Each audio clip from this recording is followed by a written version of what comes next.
The extension of the Brexit transition period would result in British taxpayers being forced to contribute for a further 2 years to the EU budget, including the Coronavirus Rescue Fund.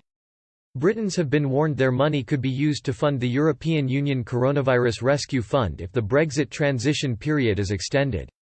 Despite Boris Johnson pledging not to ask for a postponement, the ongoing pandemic has sparked concerns on whether the time left to negotiate a new trade deal with the EU is sufficient. Former Brexit Party MEP Alexandra Phillips warned the UK would be in a lose-lose situation whether an extension is granted or not, as Britons would either be forced to accept strict EU demands or accept to pay into the common budget for up to 2 years.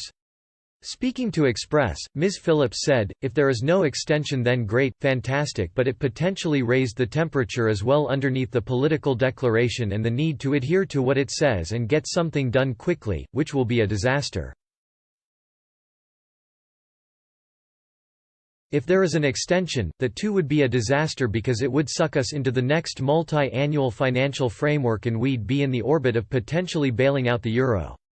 Continuing with the contribution to the EU to this multi-trillion fund they're setting up to bail out the eurozone countries that have been hardest hit by COVID. It's almost a lose-lose situation. But if there is an extension, you can bet you $1 the Conservatives will say, it's not our fault." Despite her hope for the trade talks to conclude timely in December, the former British MEP insisted a request for an extension could not be taken off the table. The UK will have until July 1 to officially lodge a request, after which EU officials have warned it would be difficult to get an extension. But Michel Barnier last week insisted Brussels is open to agreeing to an extension of up to 2 years should the British government require one.